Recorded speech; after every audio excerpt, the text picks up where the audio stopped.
High welcome back to my channel. আশা কৰিছোঁ আপোনালোকৰ ভাল, মোৰো ভালেই। আৰু আজি ব্লগটো হৈছে ঠাণ্ডাৰ দিনত কেনেকৈ নিজৰ ছালখন উজ্জ্বল কৰি ৰাখিব। আৰু সকলোৰে মন যায় যে নিজৰ ছালখন উজ্জ্বল হৈ থাকক।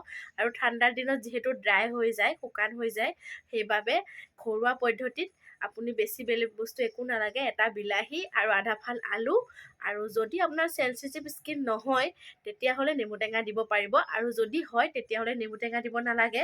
নেমু টেঙা নিদিলেও একেই কাম কৰিব। বলক আজিৰ ভিডিঅ'টো আৰম্ভ কৰোঁ।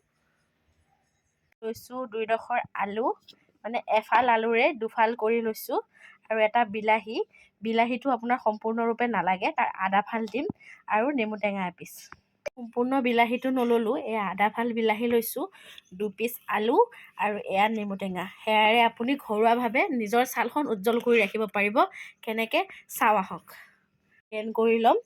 এইফাল বিলাহী লৈছোঁ আৰু দুফাল আলু, আৰু তাৰপিছত এই নেমু টেঙাটো ইয়াত চিপি দিম। বৰ বিশেষ ৰস নাই নেমু টেঙাটোৰ, বাৰু যিখিনিয়ে হওক হ'লেই হ'ল।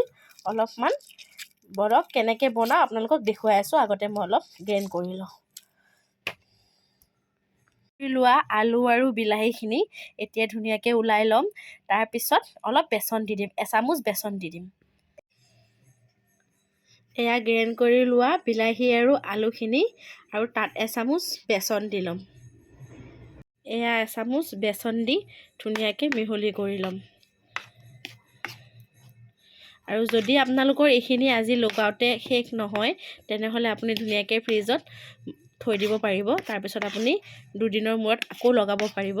আৰু এনেকৈ যদি আপুনি সপ্তাহত 2 দিন বা 4 দিন লগায়, কাৰণ এইকেইদিন বৰ ঠাণ্ডা পৰিছে, সেইবাবে সপ্তাহত 3 দিন লগালেও হ'ব, 4 দিন নোৱাৰিলে। এনেকৈ লগালে আপুনি বহুতখিনি উপকৃত হ'ব, আৰু সঁচাকৈয়ে ধুনীয়া হ'ব।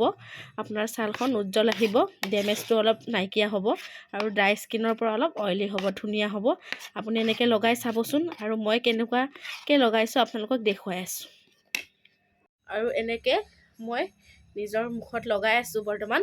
আপোনালোকেও তেনেকৈ লগাব, আৰু যদি বেছি হয় তেনেহ'লে পেলাই দিব নালাগে, আপোনালোকে ফ্ৰিজত থৈ ব্যৱহাৰ কৰিব পাৰিব।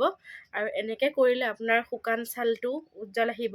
আৰু ঠাণ্ডাৰ দিনত বিশেষকৈ এনেকৈ কৰিব লাগে, তেতিয়াহ'লে আপোনাৰ হেৰাই নাযায় উজ্জ্বলতাটো, আৰু সঁচাকৈ ধুনীয়া হয়।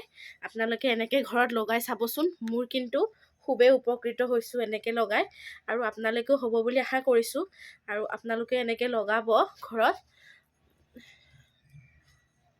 বৰ বিশেষ একো বস্তু নালাগে, ঘৰুৱাভাৱে আপোনালোকে এইখিনি প্ৰস্তুত কৰিব পাৰিব যিহেতু। আৰু বিলাহী আৰু আলু সকলোৰে ঘৰত থাকেই, একো বেলেগ বস্তু নালাগে যিহেতু আপোনালোকে সকলোৱে ব্যৱহাৰ কৰিব পাৰিব। আৰু যিহেতু নেমুৰ কথাটো কৈছোঁ, যদি আপোনালোকৰ ছালখন জ্বলা পোৰা কৰে বা আপোনাৰ ছালখনত চেনচিটিভ হয়, তেতিয়াহ'লে নেমু নিদিলেও হ'ব। নেমু নিদিলেও আপোনাৰ একে কামেই কৰিব, সেইবাবে নেমু নিদিলেও হ'ব। আৰু এনেকৈ আলু বিলাহীৰে পেকটো বনাই আপোনালোকে ঘৰতে কিমান উপকৃত হ'ল মোক ভিডিঅ'টো চাই জনাব। আৰু আপোনালোকেও এনেকৈ ব্যৱহাৰ কৰিব, আৰু কিমান ভাল পালে আপোনালোকে সেইখিনি মোক জনাবলৈ একেবাৰে নাপাহৰিব। আৰু মই দেখুৱাই আছোঁ মুখখন ধুই 10 মিনিট পিছত। লাহে শুকাই আহিবলৈ ধৰিছে, আপোনালোকে দেখি গম পাইছেই চাগে। আৰু এনেকৈ বৰ বিশেষ টাইম নালাগে, যিহেতু ঘৰত এইখিনি বস্তু থাকেই। আপোনালোকেও এনেকৈ ট্ৰাই কৰি চাবচোন। মুখখন ধুই ল'লোঁ, আৰু সঁচাকৈ চাইছেনে ইমান ধুনীয়া কোমল কোমল লাগিছে মুখখন। আপোনালোকেও ব্যৱহাৰ কৰিব, আৰু যদি ব্যৱহাৰ কৰি ভাল পায় কমেণ্ট বক্সত জনাব, আৰু লাইক কমেণ্ট ছাবস্ক্ৰাইব কৰিব। আজিলৈ আহিছোঁ, বাই বাই।